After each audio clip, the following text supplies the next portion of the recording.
My girlfriend and I acted out a Harry Potter fantasy she told me about years ago, but it made her think of her ex, and now she's not talking to me. My girlfriend is a hardcore Harry Potter fan. Or at least she used to be.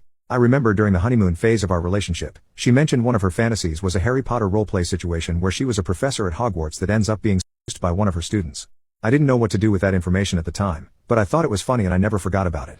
Less than 2 years later, I decided to bring out my inner wizard and figure out how to fulfill the fantasy my girlfriend always wanted. After completing my Harry Potter research, aka rewatching the movies, I called my girlfriend a few days ago and encouraged her to play along and avoid asking questions when she came over that evening. That was it.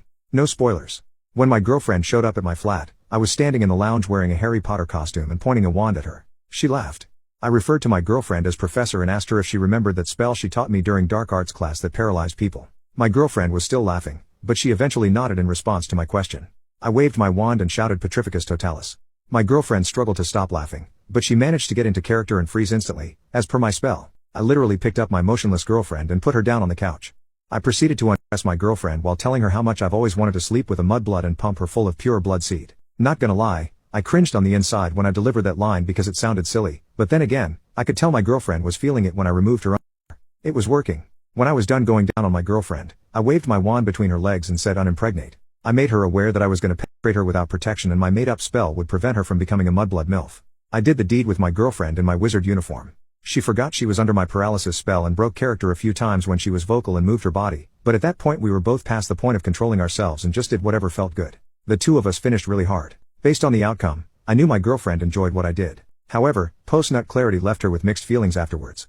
My girlfriend said the fantasy was hot when it happened and she appreciated my effort, but replaying it in her head made her feel like we were acting too much like children to get ourselves off and that was kind of giving her the ick. She never said it in so many words, but I sensed that she was low-key trying to tell me that she outgrew her Harry Potter fantasy and I was probably too late. Instead of letting it go and moving on, I revisited the topic last night, almost a week since the fantasy. I decided to ask my girlfriend what I could do differently in case I wanted to surprise her with a sequel. My girlfriend sighed and said I could just copy and paste what her ex-boyfriend did. She paused mid-sentence and looked at me like she suddenly realized she said something bad. Against my better judgment, I encouraged my girlfriend to finish her sentence. She said she didn't really care about Harry Potter prior to meeting her ex, who was the OG Potter fan apparently. She said his nerdy obsession with Harry Potter was endearing. I asked how endearing. My girlfriend dodged my question and said I should focus on the fact that she enjoyed the version of her fantasy I created. I asked what was her ex's version. My girlfriend said if you really want to know. Before telling me that her ex enjoyed playing the role of a Quidditch captain who ends up missing the game and losing the tournament because he was balls deep inside his wizard girlfriend. She said it was unexpectedly hot because her ex pretended to be reluctant and submissive whereas she had to be distracting and dominant, which was new for her. She said she didn't know she could squirt until she dominated her ex. I said I didn't know she could squirt until now.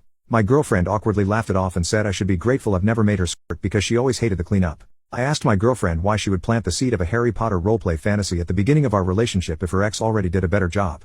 She rolled her eyes at me saying better job, and said she was still somewhat high on her ex during our first few dates and wanted to recapture the same magic from her previous relationship, but she eventually fell in love with me and forgot about her ex and his Harry Potter bull crap, until recently when she saw me in my Harry Potter costume, which automatically made her think of her ex. I should have stopped asking questions, but for some reason I couldn't. I asked my girlfriend if she was feeling it during the fantasy roleplay because she saw me in the Harry Potter costume or her ex. She said nothing.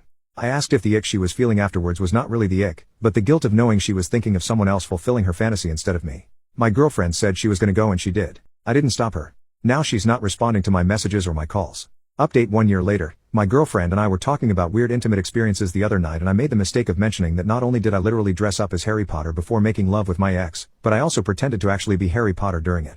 I explained to my girlfriend that my attempt at role-playing backfired on me when my ex-girlfriend revealed that her ex-boyfriend also played the role of Harry Potter when the two of them were intimate, and based on the fact that he apparently made her squirt, which I never did, it became clear to me that the ex-boyfriend did a better job with his magic wand than I ever did with mine. My girlfriend unexpectedly hugged me at the end of the story and said there, my love, don't be sad. I was not sad. Mid-hug, my girlfriend suggested that I redo my Harry Potter roleplay with her so that I could have a positive intimate experience to associate with Harry Potter. I said no need, I've moved on. My girlfriend refused to accept that and said she wanted to see me as Harry. I said that was never gonna happen because the last girlfriend who saw me as Harry unfortunately became my ex-girlfriend shortly afterwards. My girlfriend put her hand between my legs and convinced me to reconsider role-playing as Harry Potter. Cut to later that week. My girlfriend and I agreed to do the roleplay thing at her apartment because she lived alone and I did not. So there I was, standing in the hallway in my Harry Potter costume, practicing made-up spells while waiting for my girlfriend to open the front door. The anticipation of lovemaking was beginning to trigger a stiffy. By the time the door finally opened, the shape of my stiffy was somewhat visible.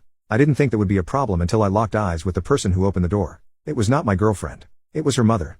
I covered my crotch with my wizard robe as soon as I realized who was looking at me. The mom struggled to stop laughing when she caught me covering up. My girlfriend appeared moments later and begged her mom to please stop laughing and go away. Her mom, who now had her hand over her mouth to hide how hilarious this was for her, apologized for laughing and said I must be the new boyfriend. I said yes. My girlfriend sarcastically thanked her mom for showing up unannounced just before I arrived, which prompted her mom to congratulate her for finding her own girlfriend for once instead of ending up with her sister's exes. Her mom looked at me and said no offense, but her other daughter was too old to still be into Harry Potter and therefore it was safe to assume that I was not one of her exes. My girlfriend apologized to me on her mom's behalf and said her mom was being a jerk because her job got botched. Her mom pointed at me while warning my girlfriend that I was an unplanned pregnancy waiting to happen based on what she saw when she opened the door. I said that was not what it looked like. The mom said it looked like Harry Potter and the failure to pay child support. My girlfriend didn't allow her mom to stay any longer when she said that. Needless to say, my girlfriend was no longer in the mood to screw Harry Potter. We decided that horny Harry is a curse for couples and should be excluded from any fantasy we might practice in the future.